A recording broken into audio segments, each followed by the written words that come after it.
Ao assistir ao filme Bohemian Rhapsody sobre a banda Queen, me fiz muitas perguntas e uma associação entre a história política e social do Brasil com o próprio momento em que o filme passa no país. Teria o Queen marcado o início da democracia no Brasil e agora marcado o seu fim? 30 anos de uma Constituição que pregava a liberdade e, em tese, pregava uma justiça social e que hoje muitos consideram letra morta, mas uma cena me chamou muito a atenção no filme. Há um momento em que a banda quer que a música Bohemian Rhapsody faça parte do lado A de um compacto, mas o gerente da EMI, da gravadora EMI da época, alega que não, precisamos fazer uma coisa fácil, de fácil entendimento.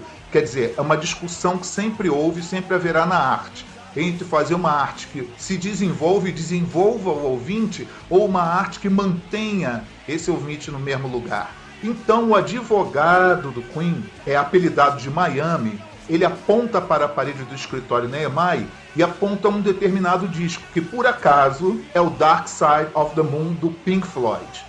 Coisa curiosa, essa cena aconteceu em 1975 na vida real, mas há um link com o Brasil muito interessante. Agora, em novembro de 2018, lançamento do filme, estava havendo uma turnê do ex-baixista do Pink Floyd, Roger Waters, em que ele se posicionou frontalmente contra a eleição desse candidato. Num show de rock, em tese, você vai porque o show de rock é contestação, faz o público pensar, raciocinar e não só balançar as ancas. Mas o que aconteceu?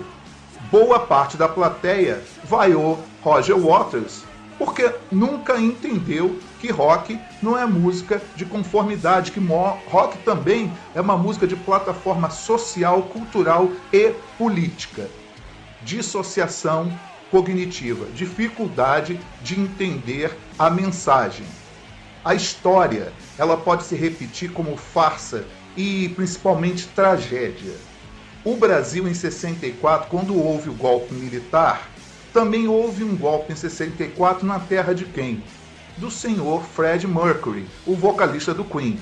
Ele nascera em Zanzibar, que é um arquipélago na África, na costa leste da África, de um país chamado Tanzânia. Muito bem, houve um golpe em 64 na Zanzibar, e a família de Freddie Mercury mudou-se para levar ele para quê? Que foi para o país colonizador. E o que isso tem a ver com o Brasil? Muita coisa. O Brasil tem uma curiosa ligação com o rock e com artistas que geralmente ou estão em decadência ou estão fugindo de seus países por vários motivos. Tanto que no final dos anos 60 nós tivemos a visita de 2 Rolling Stones no país e da vocalista de blues Janis Joplin. Os Rolling Stones estavam fugindo da polícia e Janis Joplin fugindo do seu vício de heroína. Acabaram no Brasil, no Rio de Janeiro.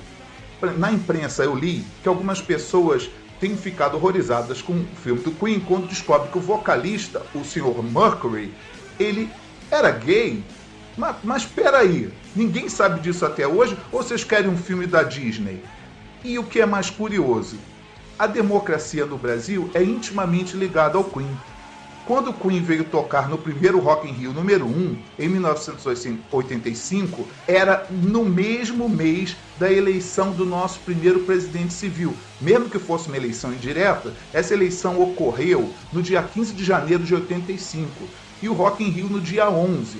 Então o Rock in Rio era um lugar para se celebrar a liberdade, ou parecia que era. Mas não era bem isso. Democracia, republicanismo, também envolve pessoas. E pessoas precisam ter a cabeça conectada a esses conceitos de justiça social e liberdade.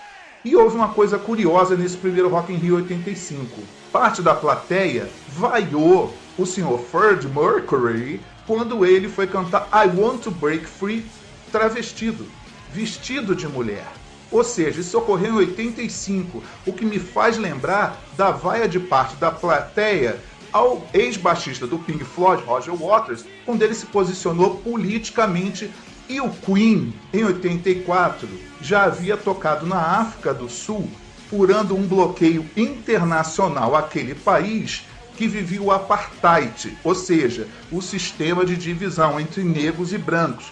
E uma figura naquele momento viria a ser conhecida mundialmente. Era um prisioneiro político, Nelson Mandela, que havia sido condenado por uma justiça sul-africana parcial e racista. Façam a comparação. Prisioneiro político.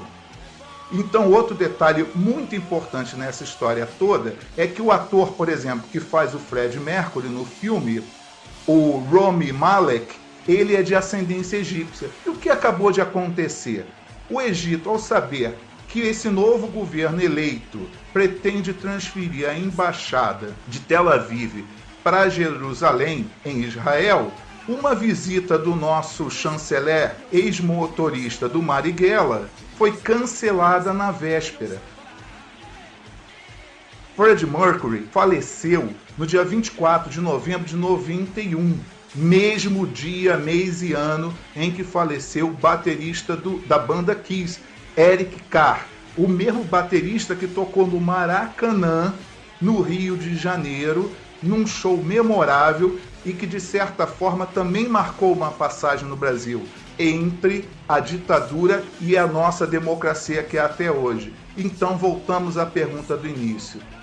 Não terá o Queen marcado o fim da democracia no Brasil, assim como marcou o começo? Gente, não houve um retrocesso na democracia? Não. Que retrocesso? Coisa nenhuma. Que retrocesso? É constitucional. O que é democracia? Democracia é a aplicação da lei. É a aplicação da lei, a lei foi aplicada. Então não houve retrocesso. Que modifique a lei, então.